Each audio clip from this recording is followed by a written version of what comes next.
A Rádio e TV Fraternal apresenta mais uma palestra na Fraternal. Hoje recebendo o palestrante Glaucio Cordeiro, com o tema Mediunidade e Vida. Rádio e TV Fraternal, sempre em sintonia com você.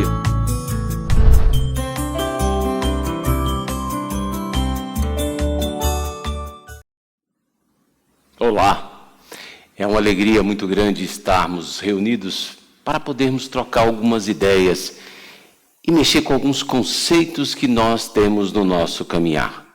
Estamos todos aqui num curso intensivo de aprendizado para sermos melhores e maiores perante toda essa obra divina que é a vida. O nosso tema de hoje é, na verdade, não esclarecedor, muito pelo contrário.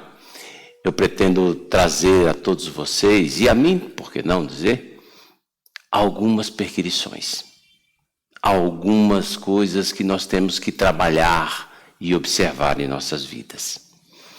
Os nossos amigos espirituais, indico principalmente nas palavras do Emmanuel, que era o mentor espiritual do Chico, que ele dizia que num determinado momento do desenvolvimento de nós, seres humanos, os homens de ciência seriam os sacerdotes do espírito.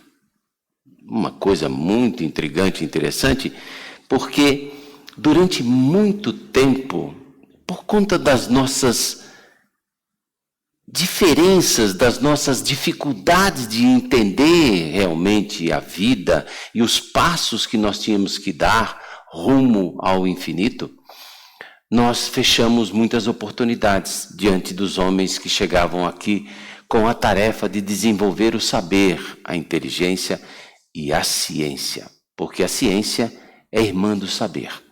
A ciência nasce da pergunta que o homem faz diante das dificuldades e das soluções práticas que ele vai colocando para entender essas dificuldades e resolvê-las. Então, durante muito tempo, nós cerceamos muito o movimento de aprendizado de nós seres humanos. A partir mais ou menos ali do século XVI, começou a ficar mais complicado ainda a vida entre o cientista e o sacerdote. O sacerdote falava da fé, simplesmente você tem que acreditar.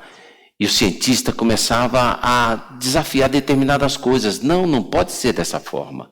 E mesmo sem ter uma série de instrumentos que nós possuímos no dia de hoje, eles trabalhavam com alguma coisa que vinha de dentro do seu coração, dizendo, não é possível, deve ser uma coisa diferente.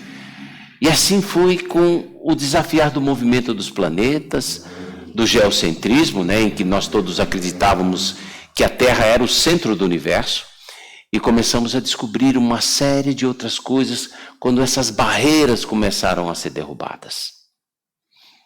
A partir do momento que o homem conseguiu se debruçar mais sobre os elementos do universo, nós começamos a observar a existência de diversos astros que seguem no cosmos, nos céus, iluminando, e fomos descobrindo pouco a pouco, em função dos pequenos esforços que a ciência trazia, que ali existiam outros mundos, outros sóis, outras estrelas. E fomos descobertos automaticamente, por uma visão mais distanciada do nosso próprio planeta, que nós éramos simplesmente um pequeno ponto azul, solto no rabo de uma galáxia maravilhosa, que é simplesmente para todos nós o quarteirão da casa em que nós moramos.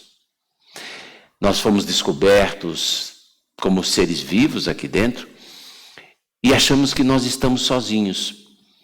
Muitos outros procuram e tentam justificar que é muito difícil ter uma qualidade de vida como existe aqui no nosso planeta em função das condições que são apresentadas, a distância certa que nós temos do Sol, a posição que nós temos com relação aos outros planetas, a defesa que se tem no nosso sistema solar.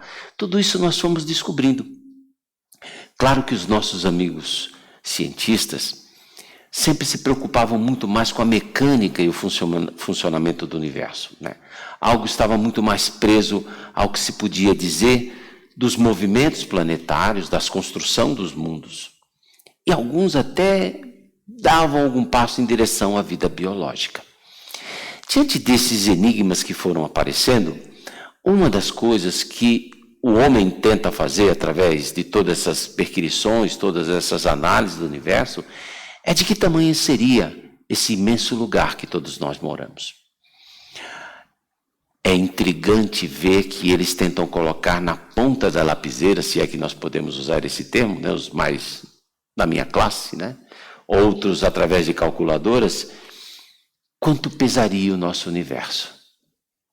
Alguns pequenos cálculos indicam que é uma grande massa em que nós conhecemos somente 5% de sua existência. Os outros 95% nós temos que descobrir do que se trata. Mas mesmo assim, nesse modelo, os nossos cientistas dizem que para que ele possa ser sustentado, entendendo que ele tem um determinado tamanho, um determinado fim, é necessário ter pelo menos algo em torno de 11 camadas distintas de matéria se entrelaçando.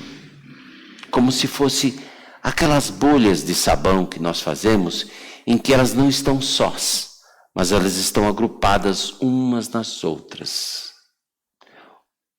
Nós podemos dizer, mas o que tem a ver isso conosco? Tudo, absolutamente tudo.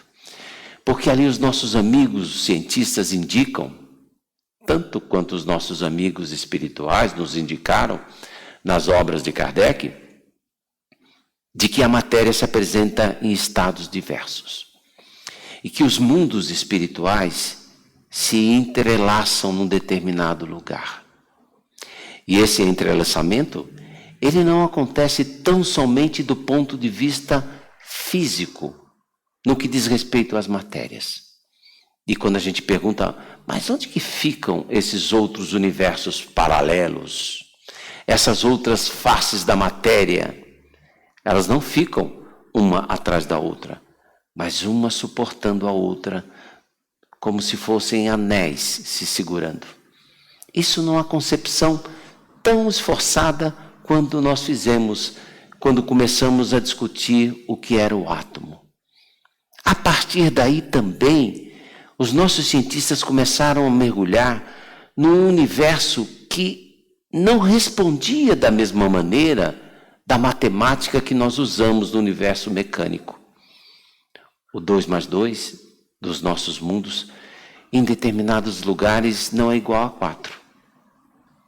Ele pode dar 5, pode dar 3, pode dar algo próximo. Isso é chamado o mundo quântico. Tudo isso nos coloca num determinado quebra-cabeça, do qual nós participamos, às vezes, de forma inconsciente. Quando nossos amigos espirituais começam a descrever o corpo mental, o corpo espiritual que todos nós temos, que é a forma natural com o qual nós fazemos a nossa presença no mundo material, reunindo as nossas células biológicas, eles colocam da expansão, da luminosidade desse corpo, que atravessa inclusive o próprio corpo físico e faz com que nós, de certa maneira, e dependendo da nossa condição de desenvolvimento espiritual, nos entrelacemos e ultrapassemos as barreiras físicas que nós conhecemos nesse mundo que nós pisamos.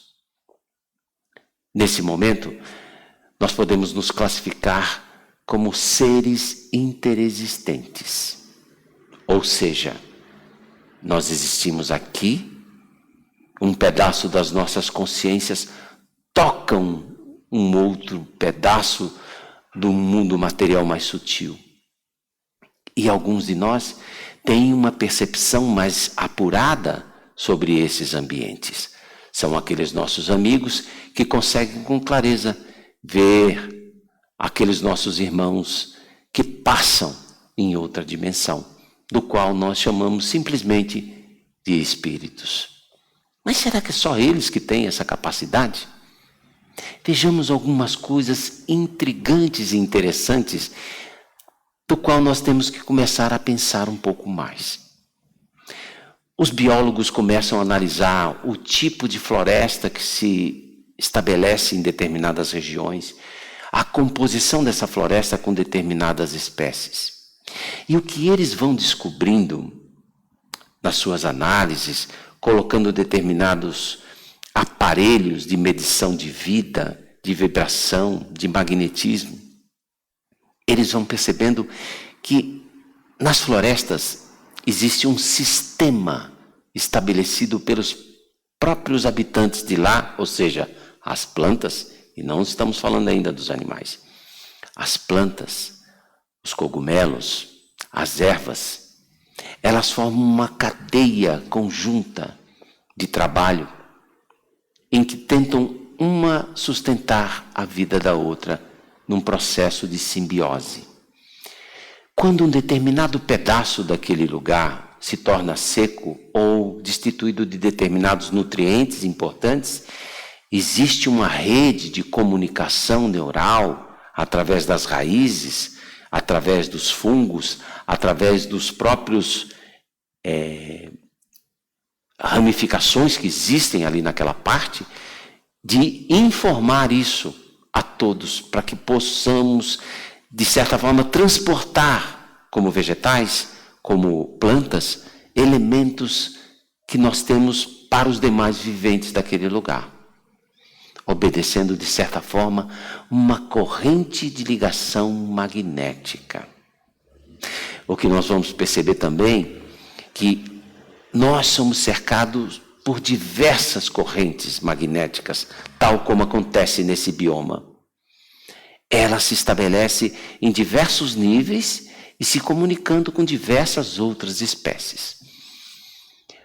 Um fato que é observado é de determinados insetos. Existe uma espécie de borboleta que ela é encontrada ali entre a América Central e a América do Norte, ou seja, saindo ali da base do Panamá, mais ou menos, da Guatemala, subindo até o Canadá. Essas borboletas, elas fazem um movimento muito interessante. Elas saem do México. Quando chegam no determinado momento, elas hibernam por causa do frio que chega no Polo Norte, né? Chegando mais na face norte do planeta. Ali, elas vão procriando. E quem vai chegar lá na parte do Canadá não serão aquelas que saíram do México, do ponto de vista físico. Serão as suas netas. Depois de empreender essa viagem, elas se multiplicam e fazem um caminho de retorno. A grande questão é, o que faz com que elas façam esse movimento? O que faz com que elas se desloquem como se fosse um balé orquestrado, calculado, instruído a cada momento? Talvez exista uma mente poderosa que de certa maneira as oriente. De outra forma, nós vamos encontrar determinadas espécies de aves, por exemplo, uma espécie de andorinha que tem ali no sul da África, bem na ponta, quase chegando no Polo Sul. Num determinado tempo, em que elas já estão preparadas, elas depreendem um voo de 10.000 quilômetros para chegar até a Europa, acasalarem, se multiplicarem e voltarem para lá. Quem as orienta nesse movimento? Há uma corrente magnética que as orienta e que elas seguem há milênios. Verificamos também na água dos nossos oceanos o balé de muitas espécies aquáticas que fazem nos seus cardumes determinados movimentos sincronizados sem que nós possamos identificar quem é o comandante de tudo aquilo, daqueles milhares de vidas que estão ali ensaiando o esquerda e direita, o sobe, o desce, o gira e retorna, e vai assim, passando de um lugar para o outro, num sincronismo maravilhoso, como se fosse obedecendo uma música que nós não escutamos. Quem dá a ordem de tudo isso? Quem orienta o formigueiro? As tartarugas que nascem aqui nas costas do Brasil, ali mais no estado da Bahia, onde nós temos aquele chamado Projeto Tamar, os nossos irmãos biólogos que ali trabalham, eles fazem questão de guardar alguns ovos, porque a quantidade de tartaruguinhas que nascem daqueles ovos e atravessam o oceano no sentido de chegar até as costas da África e depois voltar para se reproduzir, ela é mínima. Às vezes uma, no máximo duas, de centenas são as que sobrevivem.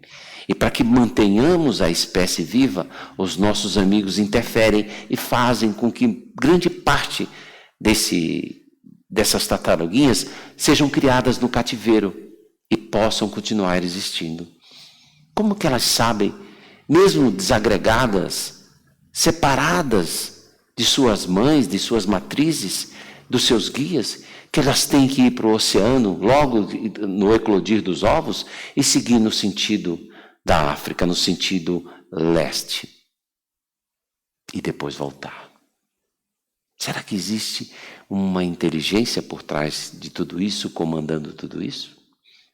O que a gente começa a ver daí é que em todos os movimentos da vida existe o carinho e a condução de um grupo de espíritos, de mentes que tomam conta da vida, que orientam a vida no sentido do espírito no seu nascedouro começar a adquirir determinadas potencialidades e determinadas capacidades de organização, de movimentação, para que o automatismo se faça em uma determinada etapa da vida do espírito. Aí, chegando nesse ponto, nós temos que lembrar de uma célebre frase de Jesus, uma colocação que coloca-nos a pensar, quando ele diz: olhai os lírios dos campos, eles não fiam, não tecem, mas nem Salomão em toda a sua glória conseguiu se vestir como qualquer um deles.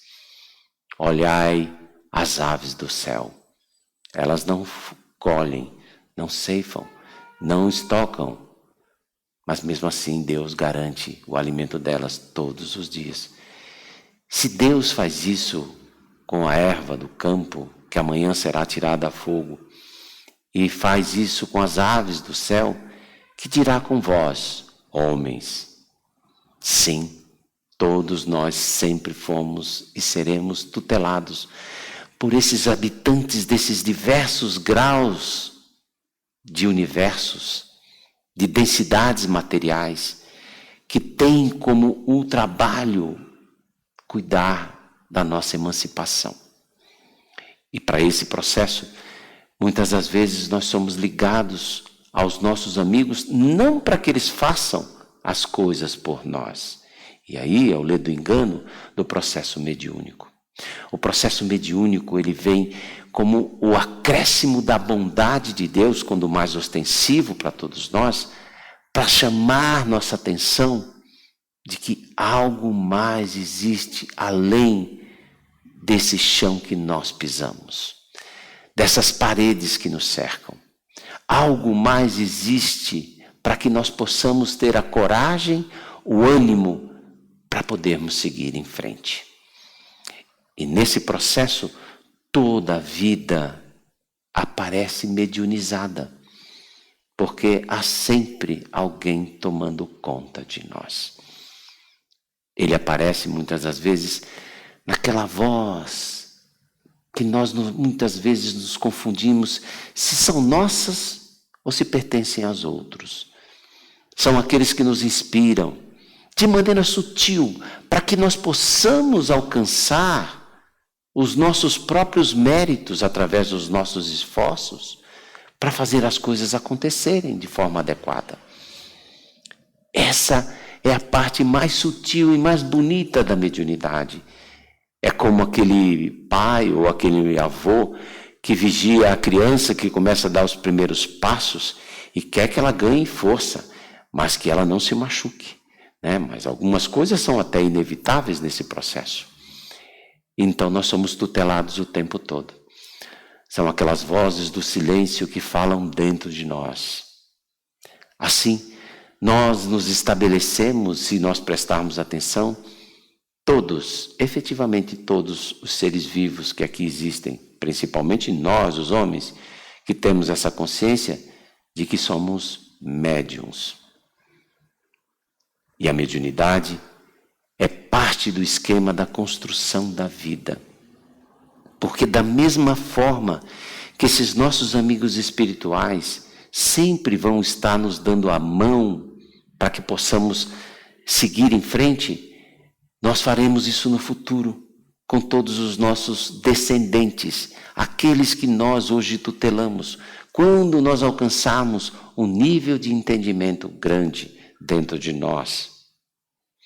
Importa dizer que esse processo de estarmos ligados com os nossos amigos espirituais e conosco também, nos coloca em posições interessantes, porque nós, mesmo quando nós achamos que estamos limitados no processo mediúnico somente daqui para o plano espiritual, nós vamos descobrindo que nós temos interrelacionamentos aqui mesmo, com o pé no chão, através de processos que fazem parte de alguns de nós de forma mais latente e que nós somos capazes de sentir o coração aflito de um filho, a saudade pungente de uma mãe, o desejo de encontro de um amigo. Estamos imersos num processo magnético, imenso. A grande questão, muitas das vezes, do qual nós temos que cuidar nesse processo todo, quando despertado, de que nós estamos antenados a algumas determinadas faixas, é onde nós estabelecemos as nossas sintonias. E aí, nós entendemos que aquilo que nós pensamos é o botãozinho que nós mexemos no nosso rádio particular para encontrar a frequência que o nosso coração busca. E se o nosso coração está mergulhado no ambiente de angústia, de tristeza, de negativismo, em que onda, em que faixa será que nós vamos nos sintonizar? Por maior que sejam os esforços dos nossos amigos, por vezes, que dizem para nós, mexa no dial, mexa nesse botão, saia dessa frequência. Muitas das vezes nós insistimos. Então, nós somos responsáveis por essa nossa sintonia. Se pensamos alegria, se pensamos sobriedade, se pensamos harmonia, se pensamos paz, se pensamos saúde, a nossa onda de frequência torna-se outra. E somos responsáveis pela manutenção da nossa vida no melhor esquema possível para que possamos seguir em frente. Aí entra o processo de nós crescermos e ganharmos autonomia. Mexer nesse botão é alguma coisa de nossa responsabilidade que vem através do conteúdo que nós buscamos nas diversas obras que nós compilamos, nos diversos programas que nós assistimos, nas diversas conversas que nós entabulamos, nos diversos encontros que nós provocamos. Estamos caminhando, sem dúvida nenhuma, para a ampliação da nossa responsabilidade e do nosso livre-arbítrio. E cada vez mais os nossos amigos espirituais vão deixar por nossa conta que nós possamos andar com os nossos próprios pés. Mas em tempo algum nos fará estar longe definitivamente da sintonia divina, porque o universo trabalha no esquema de colaboração constante, a todos os momentos, a todo o tempo. E como disse Jesus, eu e o Pai somos uno. O que indica que, apesar de todo o desenvolvimento espiritual que o nosso governador planetário possui, ele ainda está diretamente ligado ao que pensa, ao que deseja e o que indica Deus para todos nós. Só que ele lê de uma maneira muito mais bonita que todos. Então, valorizemos a voz interior que nos chama a atenção sobre nossos passos. Atendamos o máximo possível a sintonia em torno do bem, para que possamos agir dentro dele com responsabilidade. Porque o maior benefício que que nós podemos apresentar para todos aqueles que nos cercam é mostrando que nós estamos melhorando, que nós estamos passando de cuidados a cuidadores. Que possamos nos integrar nessa corrente do bem, hoje, agora e sempre, e possamos crescer diante das responsabilidades que o mundo pede. Mexa no seu dial, se for necessário. Sintonize com Jesus. Muita paz a todos.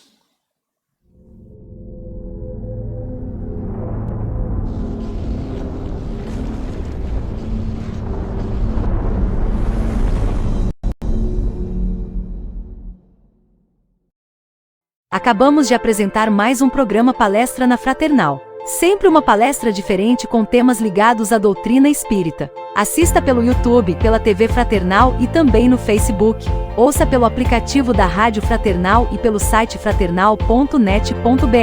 Rádio e TV Fraternal, sempre em sintonia com você.